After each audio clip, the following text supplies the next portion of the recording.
Hello everyone and welcome back to my channel. This is Glossy Philosophy. My name is Jansen Bidman and today you are tuned in for a book talk. Today we are talking all about Amor Towles' third novel, The Lincoln Highway.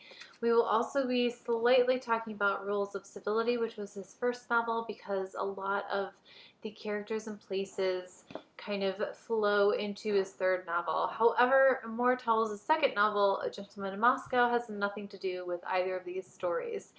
So even though that is the one that he is known the best for, we will be leaving that out. Now, this Lincoln Highway is coming after the book talk, The Odyssey, because one of the characters, Billy Watson, talks about that book a lot. And it kind of plays almost a mirror image with a story of finding your home, going home, and revealing who you are as a person on the inside rather than who everybody else thinks you are.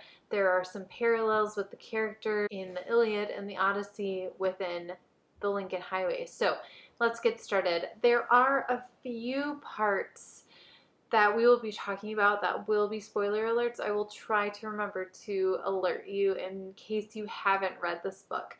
But let's get started with just a little bit about the book itself. Amor Towles is it is very obvious that he is an intelligent and very thoughtful writer. In each of his books, he does some quirky, fun things. So if you are an Amor Towles fan, then you will know that each of his 3 books has taken over a different period of time. In the Lincoln Highway, it's taken over 10 days. So the chapters themselves are numbered 10 to 1, and that is like a countdown to the big climax at the end of the book. In Rules of Civility, it is a year, and then in A Gentleman in Moscow, it's over a longer period of time. So he not only likes to write about different kinds of people from different cultures, he also likes to write in different time periods and also different timing situations. So the Lincoln Highway, a quick summary is that you have these 2 brothers, Emmett Watson and Billy Watson, who have a very loving and thoughtful father who unfortunately is a very bad farmer. He passes away while Emmett is at a juvenile work camp, kind of paying his dues for accidentally killing a young man.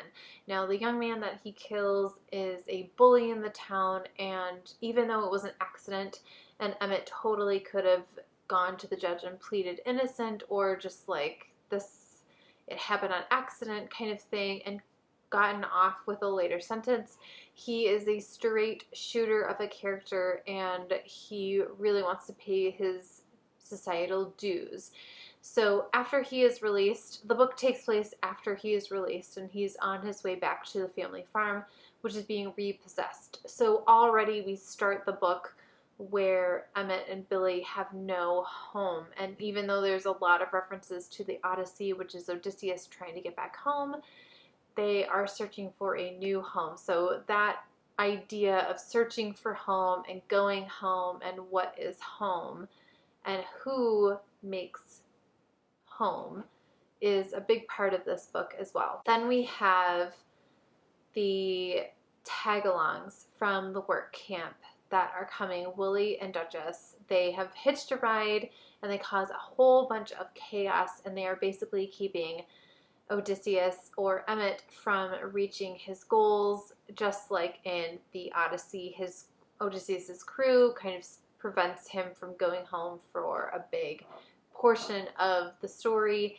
It's the same with the Lincoln Highway. He is prevented from going to California, which they have decided to go to, and in come more and more characters. There's another character, Sally, who comes in every once in a while and puts in her 2 cents, and several other characters as well, but those are kind of the main 5 characters that we have.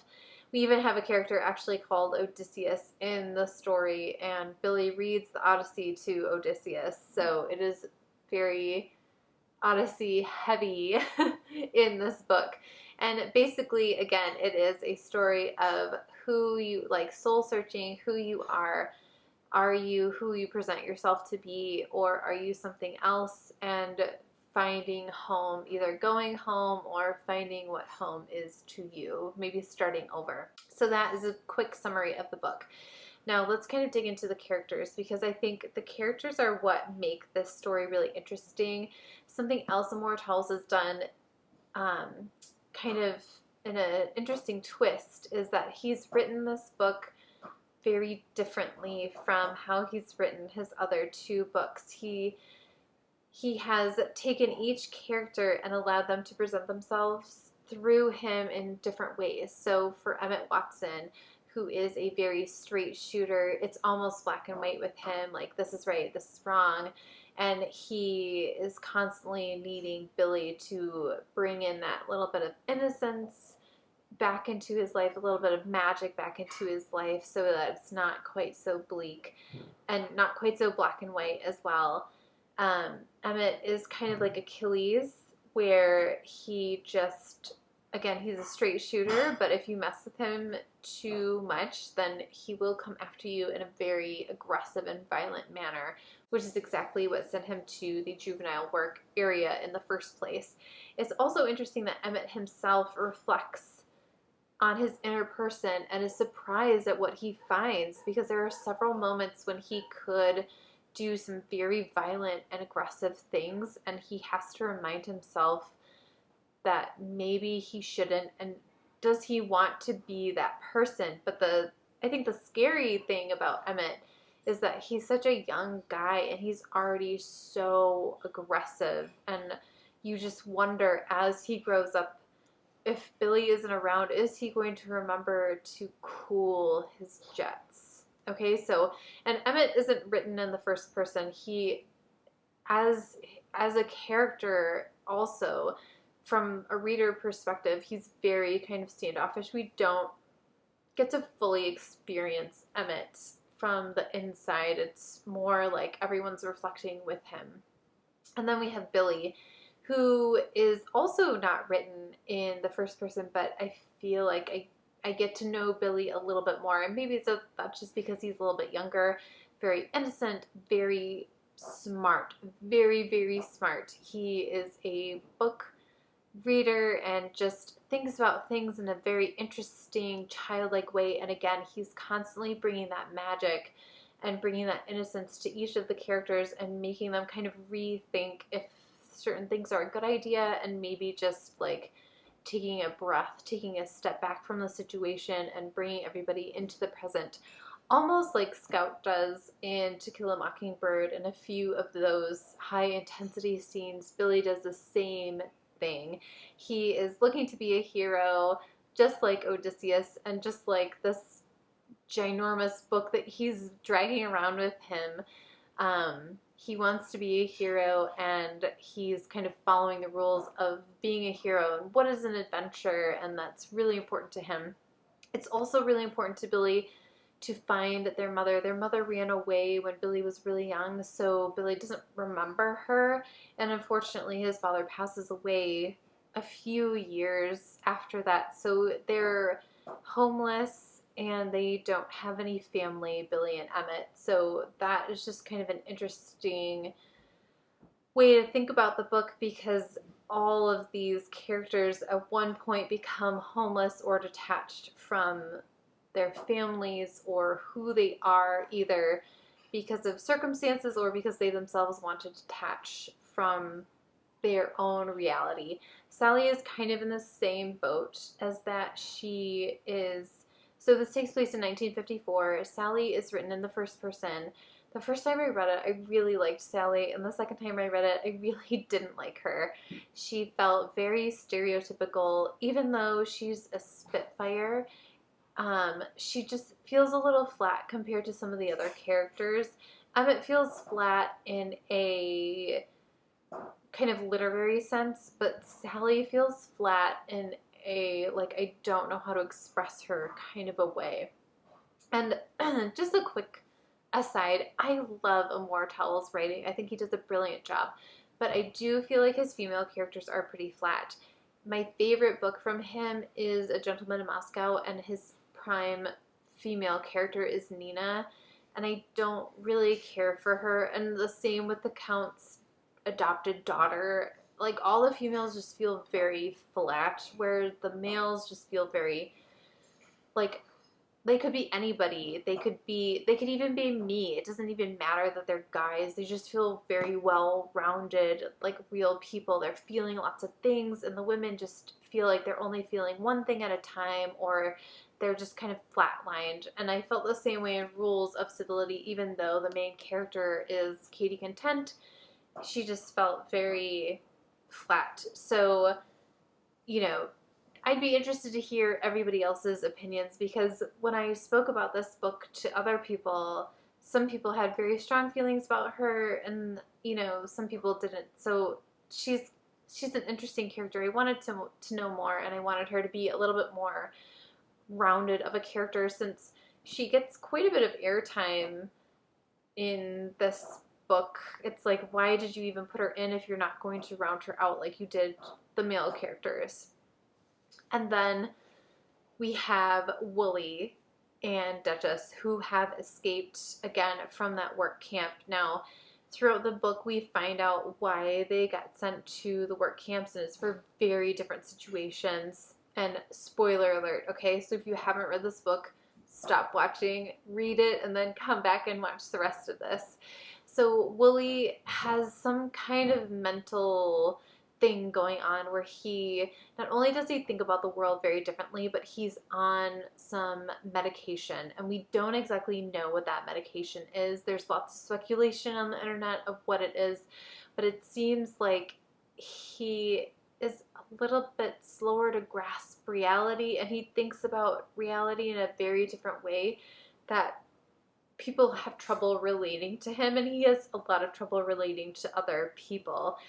But I love the way he thinks about the world, and I love the way he thinks about situations and travel and everything. And I'm just, the first time I read his ending when he commits suicide, I was devastated, and I definitely cried. The second time I was expecting it, and it was still really sad. But I just wanted more of his family to be rooting for him, but I also felt like he was childlike in a way. Billy felt like he was going to grow up.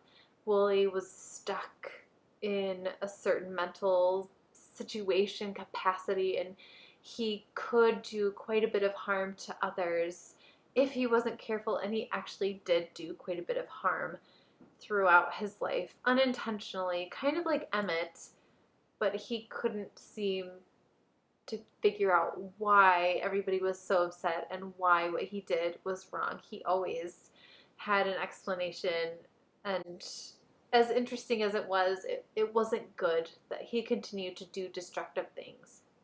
And then there is Duchess, who is one of the most fascinating characters, I think, in literature, especially considering that we only get to know him over a 10-day period, and he comes in and out of the story in such an interesting way.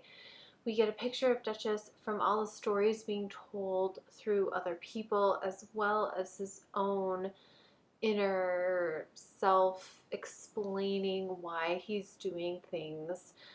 The interesting thing about Duchess is that he is the only character who hasn't done anything to get himself into the juvenile work camp, and yet he is the one who commits some of the worst crimes, some of the most violent and aggressive actions later once he gets out. So he convinces Wooly to leave a little bit early. Wooly's told him about his inheritance, and the two of them have decided to go to Wooly's cabin, or his grandfather's cabin, and get some money.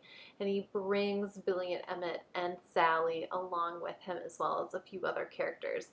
Now, a fun fact before we really dive into Duchess is that Wooly's grandfather's cabin is the same as the cabin in Rules of Civility. So any Amor Towles fans, I would definitely read Rules of Civility, and just, you will be shocked with how much Lincoln Highway is kind of following up on stories from Rules of Civility. So going back to Duchess, his upbringing was atrocious. His father is horrible. We don't really get to know his mother very much, except in one story where it seems like she truly loved him, and then she died from a disease.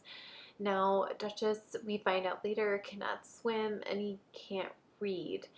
And at the point that we find out that he can't read and he can't swim, it means, or it is the climax of the story. It is the face-off at Wooly's cabin between Duchess and Emmett. And Emmett, remember, is kind of this like straight shooter, black and white. This is right, this is wrong. Billy's there too, bringing the innocence and the magic. And then there's Duchess, who at this point is so mixed up. It is just like almost Faustian, right, between the good angel and the bad angel. And at one point, even though he's done some really horrible things, you're just hoping that he can turn himself around, and you almost see Emmett possibly turning into a Duchess as well. But Duchess makes some really bad choices, and you almost start to wonder if he didn't help Wooly commit suicide with the pills, or wasn't kind of a part of that anyways, because he does a great job of retelling the truth where you almost feel like, were you wrong? Even though as the reader you were inside his head experiencing these awful things too. So we find everybody who's left at the cabin, and Duchess kind of just loses his mind. He needs that money more than he needs anything else, and he doesn't care what he has to do to get it. Eventually he gets knocked out from a fight with Billy and Emmett, and then Emmett puts kind of like, doesn't really tie him up, but puts him in a boat with his money from Wooly, in a boat that doesn't have the ability to actually float. So if Duchess moves at all, he will drown. And Emmett knows that he can't swim. He's just trying to slow him down and basically stop him from following them, because at that point they're very worried. A gun has been pulled on them, and they're very worried about Duchess as a person hurting them. So the end, obviously if you've read it, you know that Duchess dies and drowns, and it's just so shocking that first time you read it. That was the thing that really stuck with me. It was not only Duchess's transformation throughout the entire book, it almost felt like Emmett was killing someone again, only this time on purpose, but he did it in such a brilliant way that it didn't feel like a murder. But I read Amor Towles' take on the ending, because obviously people were pretty upset about it, and he said it's important to note that Duchess does not begrudge Emmett what he did. He thinks it was brilliant, and rereading it again, I totally see where Amor Towles is coming from, but it still feels a little unsettling, because Emmett knows that Duchess can't swim, and to put him in a boat that isn't fully safe just feels a little funny. So you worry about what's going to happen to Emmett later on. Again, especially if Billy isn't around. Duchess obviously, unfortunately, doesn't make it, or fortunately, as the case may be, and it kind of ends in this, what's going to happen next. So that is the book talk on The Lincoln Highway. I hope you enjoyed it. Thank you so much for watching. Normally I do fashion videos every Wednesday, beauty videos on Fridays, and once a month we do book talks. So stay tuned for the next couple, because they are doozies, and I'll see you very soon. Bye.